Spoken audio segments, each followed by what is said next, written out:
Hello everyone, എല്ലാവർക്കും പുതിയൊരു വീഡിയോയിലേക്ക് സ്വാഗതം. ഇന്ന് നമ്മൾ നോക്കാൻ പോകുന്നത് നമ്മുടെ ഒരു സ്യൂഡോ ഹാലജൻസ് എന്ന് പറഞ്ഞ ടോപ്പിക്കാണ്. സ്യൂഡോ ഹാലജൻസ് എന്ന പേര് കേൾക്കുമ്പോൾ തന്നെ എല്ലാവർക്കും ഒരു ചെറിയ ഐഡിയ കിട്ടി കാണും. സ്യൂഡോ എന്ന് പറഞ്ഞാൽ എന്താണ്? നമ്മുടെ ഫോൾസ് അല്ലെങ്കിൽ തെറ്റായ ഒരു ഇത് പറയുന്ന ഇതാണ് സ്യൂഡോ എന്നുകൊണ്ട് ഉദ്ദേശിക്കുന്നത്. അപ്പം സ്യൂഡോ ഹാലജൻസിനെ പറ്റിയാണ്. അതായത് ശരിക്കും ഹാലജൻസ് അല്ല, പക്ഷേ ഹാലജൻസിൻ്റെ കുറേ പ്രോപ്പർട്ടീസും സംഭവങ്ങളൊക്കെ അവർ കാണിക്കും. ഓക്കെ, സോ അപ്പോൾ എന്താണ് സ്യൂഡോ ഹാലജൻസ് അല്ലെങ്കിൽ ഇതെന്ന് പറയുവാണെങ്കിൽ, നമ്മുടെ ഈ ഓർഗാനിക് കെമിസ്ട്രി പഠിക്കുന്നവർക്കറിയാം, അല്ലെങ്കിൽ ഇനോർഗാനിക്കിൽ തന്നെ ഉണ്ട്. ഇപ്പം നമ്മൾ പറയുവാണെങ്കിൽ റാഡിക്കിൾസ് ഉണ്ടല്ലേ, ഇപ്പോൾ ക്ലോറിൻ റാഡിക്കിളുണ്ട്. ഇനോർഗാനിക് പറയുവാണെങ്കിൽ എളുപ്പമുള്ള ക്ലോറിൻ റാഡിക്കിളാണ്. അപ്പം ക്ലോറിൻ റാഡിക്കിൾ ഫോട്ടോകെമിക്കൽ റിയാക്ഷൻ, ക്ലോറിനെ Cl2നെ ഫോട്ടോകെമിക്കലി റിയാക്ട് ചെയ്യുമ്പം നമുക്ക് കിട്ടുന്ന സംഭവമാണ് ക്ലോറിൻ റാഡിക്കിൾ വരുന്നത് അല്ലേ. പിന്നെ അതിനെ പല റിയാക്ഷൻസിന് യൂസ് ചെയ്യുന്നുണ്ട്. സോ അങ്ങനത്തെ ഒരു ചില ഇനോർഗാനിക് റാഡിക്കിൾസിനെ നമുക്ക് മോണോമറിക് ആനയോൺസ് ആയിട്ട് എക്സിസ്റ്റ് ചെയ്യുന്നുണ്ട്. അതുപോലെ തന്നെ ന്യൂട്രൽ ആയിട്ടുള്ള ഡൈമേഴ്സ് ആയിട്ടും. ഓക്കെ, സോ ഡൈമർ എന്താണെന്ന് എല്ലാവർക്കും അറിയാം. അതായത് സെയിം മോളിക്യൂൾ തന്നെ രണ്ടായിട്ട് ലിങ്ക് ചെയ്തിട്ട് നിൽപ്പുണ്ട്. അതായത് ഐഡൻറ്റിക്കലായിട്ട് രണ്ട് മോളിക്യൂൾസ് ലിങ്ക് ചെയ്ത് നിൽക്കുന്നതിനാണ് നമ്മൾ യൂഷ്വലി ഡൈമർ കൊണ്ട് ഉദ്ദേശിക്കുന്നത്. സോ ഈ ഒരു കേസിൽ വരുമ്പോഴത്തേക്കും അതായത് ഒന്നെങ്കിൽ അത് ന്യൂട്രലായിട്ടുള്ള ഡൈമറായിട്ടായിരിക്കും എക്സിസ്റ്റ് ചെയ്യുന്നത്, അല്ലെങ്കിൽ എന്തായിരിക്കും മോണോമറിക് ആയിട്ടുള്ള ആനയോൺസ് ആയിട്ടായിരിക്കും എക്സിസ്റ്റ് ചെയ്യുന്നത്. ഓക്കെ, അപ്പം എന്ത് പറയുകയാണെങ്കിൽ യൂണി നെഗറ്റീവായിട്ടുള്ള ഗ്രൂപ്പായിരിക്കും. -1 ഗ്രൂപ്പ് വരുന്ന കേസുകൾ യൂഷ്വലി ഹാലജൻസ് നമ്മൾ കൺസിഡർ ചെയ്യുമ്പോഴത്തേക്കും ഓക്സിഡേഷൻ നോക്കുകയാണെങ്കിൽ -1 ഓക്സിഡേഷൻ സ്റ്റേറ്റിലാണ് യൂഷ്വലി ഹാലജൻസ് നമുക്ക് കിട്ടുന്നത് അല്ലേ. ഇപ്പോൾ ഫ്ലൂറിനായാലും ക്ലോറിനായാലും അയഡിനായാലും ബ്രോമിനായാലും എല്ലാം -1 ഓക്സിഡേഷൻ സ്റ്റേറ്റിലാണ് നിൽക്കുന്നത്. സോ യൂണി നെഗറ്റീവ് ആറ്റം ആണെന്ന് നമുക്ക് പറയാൻ പറ്റും. സോ ആ ഒരു സെയിം ഇത് തന്നെയാണ് ഇവിടെ സ്യൂഡോ ഹാലജൻസ് അല്ലെങ്കിൽ സ്യൂഡോ ഹാലൈഡ് അയോൺസിൻ്റെ കേസിലും വരുന്നത്. ഓക്കെ, നമ്മൾ ചാർജ് പറയുന്നതുകൊണ്ട് അതിനെ നമ്മൾ halide ions, pseudo halide ions നമുക്ക് പറയാൻ പറ്റും. ഓക്കെ, അപ്പം ബേസിക്കായിട്ട് എക്സാമ്പിൾ ഇപ്പോൾ ഞാൻ സ്യൂഡോ ഹാലൈഡ് എന്ന് പറയുവാണെങ്കിൽ ഇപ്പം CN- സയനൈഡ് അയോണാണ്. പിന്നെ തയോസൈനേറ്റ് ഉണ്ട്, അതായത് SCN-, അതുപോലെ അസൈഡ് N3-. സോ ഇതെല്ലാം നോക്കുകയാണെങ്കിൽ ഇതിൽ ചാർജ് ഉണ്ട്, എല്ലാത്തിലും മൈനസ് ചാർജ് ഉണ്ട്. -1 ആണ് അതിൻ്റെ എല്ലാം ചാർജ് വരുന്നത്. ഓക്കെ, അപ്പം ഇതെല്ലാം നോക്കുകയാണെങ്കിൽ എന്താണ് ഒരു ഹാലൈഡ് ആയിട്ടുള്ള അയോണിക് ആയിട്ടുള്ള സംഭവമാണെന്ന് നമുക്ക് പറയാൻ പറ്റും.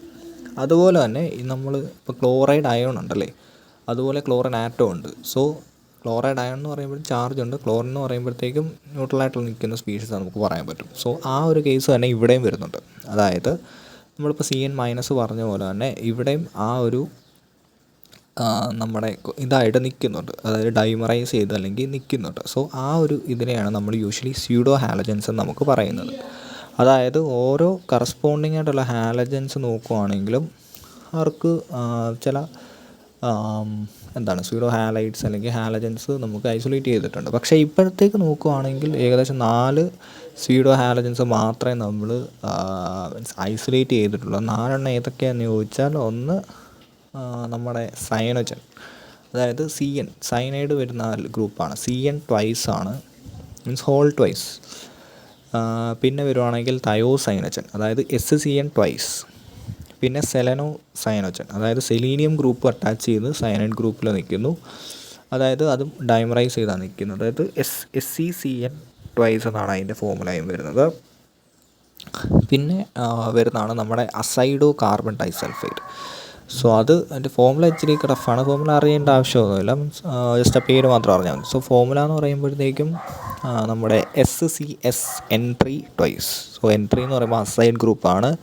പിന്നെന്താണ് ഡൈസൾഫൈഡ് ഗ്രൂപ്പുണ്ട്, പിന്നെ ഒരു കാർബണും ഉണ്ട്. സോ അസൈഡോ കാർബൺ ഡൈസൾഫൈഡ് എന്നാണ് അതിൻ്റെ പേര് വരുന്നത്. ഓക്കെ, ഇത്രയാണ് ബേസിക്കായിട്ട് അതിനെപ്പറ്റി എന്താണ് സ്യൂഡോ ഹാലജൻസ് എന്നൊക്കെ പറ്റി അറിയാനുള്ളതെന്ന് പറയാം. അപ്പം ഈ ഒരു ഞാൻ പറഞ്ഞു, അതായത് ഹാലജൻസിനെ ഇവർ റിസംബിൾ ചെയ്യുന്നുണ്ട് അല്ലേ. സോ ഈ റിസംബിൾസ് നമുക്ക് ഒരു എക്സാമ്പിൾ വെച്ചാണ് നമുക്ക് പറയാം. അതായത് I-, അതായത് അയഡൈഡ് നമ്മൾ കോപ്പർ 2+ അയൺസായിട്ട് റിയാക്ട് ചെയ്യുമ്പോഴത്തേക്കും നമുക്ക് കോപ്പർ അയഡൈഡ് പ്രസിപ്പിറ്റേറ്റ് നിൽക്കുകയും ചെയ്യുന്നു. അതുപോലെ ഒരു ഹാഫ് മോളിക്യൂൾ ഓഫ് I2 അവിടെ ഫോം ചെയ്യുകയും ചെയ്യുന്നു. ഓക്കെ, ഇതേ സെയിം കേസ് തന്നെ നമുക്ക് ഈ ഒരു സ്യൂഡോ ഹാലജൻ്റെ കേസിലും ആപ്ലിക്കബിൾ ആണ്. അതായത് ഇപ്പം ഇവിടെ കോപ്പർ 2+1 നമ്മളെടുത്തു, അതിൻ്റെ കൂടെ തന്നെ നമ്മൾ സയനൈഡിൻ്റെ അയൺ എടുക്കുന്നു, അതായത് CN- അയൺ നമ്മൾ കൺസിഡർ ചെയ്യുന്നു.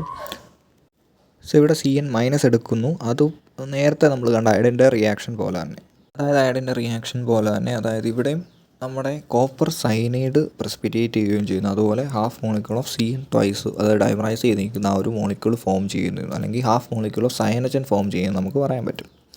അപ്പം അത് നമുക്ക് മറ്റേ ഹാലജൻസായിട്ട് റിസംബിൾ ചെയ്യുന്ന ഒരു എക്സാമ്പിളായിട്ട് അല്ലെങ്കിൽ അതായിട്ട് നമുക്ക് കൺസിഡർ ചെയ്യാൻ പറ്റും. പിന്നെ നോക്കുകയാണെങ്കിൽ കുറച്ച് റിയാക്ഷൻസ് എന്ന് പറയുമ്പോഴത്തേക്കും നമ്മൾ ഈ ഒരു യൂഷ്വലി ഹാലജൻസിനെ ഇവിടെ X- നമ്മൾ ഓക്സിഡൈസ് ചെയ്യുകയാണ് ചെയ്യുന്നത്, അല്ലെങ്കിൽ ഇവിടെ നമ്മൾ X- ആയിട്ട് എടുക്കുന്നത് എന്താണ് അതിനെ റിസംബിൾ ചെയ്യുന്ന സംഭവം, അതായത് ഇവിടെ സീഡോ ഹാലൈഡ് അയോൺസിനെയാണ് കൺസിഡർ ചെയ്യുന്നത്. സോ അതിനെ നമ്മൾ മാംഗനീസ് വെച്ചും അതുപോലെ H+ വെച്ച് ഓക്സിഡൈസ് ചെയ്യുമ്പോഴത്തേക്കും നമുക്ക് ഒരു ഡൈമർ ഫോം ചെയ്യുന്നു. ഡൈമർ മീൻസ് ഇവിടെ സീഡോ ഹാലൈഡ് ആണ്, അതായത് തയോസയനോജൻ ഫോം ചെയ്യുന്നുണ്ട്. ഓക്കെ, അപ്പം അതിൻ്റെ ഒരു പ്രിപ്പറേഷൻ മെത്തേഡായി അവിടെ. അതുപോലെ തന്നെ ഈ ഒരു ഇവിടെ ഉണ്ടായപ്പോൾ സീഡോ ഹാലജൻ ഉണ്ടായി. സോ ഈ ഒരു സീഡോ ഹാലജനെ നമ്മൾ ഒരു ബേസ് വെച്ച് ഡിസ്പ്രപ്പോർഷനേഷൻ ചെയ്യുകയാണെങ്കിൽ നമുക്ക് കറസ്പോണ്ടിങ് ഹാലജൻ ഗ്രൂപ്പ് മീൻസ് നമ്മുടെ സീഡോ ഹാലൈഡ് അയൺ ഫോം ചെയ്യുന്നു. പിന്നെ ചില മെറ്റൽസൊക്കെ ഇപ്പം ഞാൻ പറഞ്ഞ പോലെ പ്രസിപ്പിറ്റേഷൻ സംഭവിക്കണം. അതായത് ഇപ്പം ഏതെങ്കിലും ഒരു കോപ്പറിൻ്റെ തന്നെ കേസ് എടുക്കാം.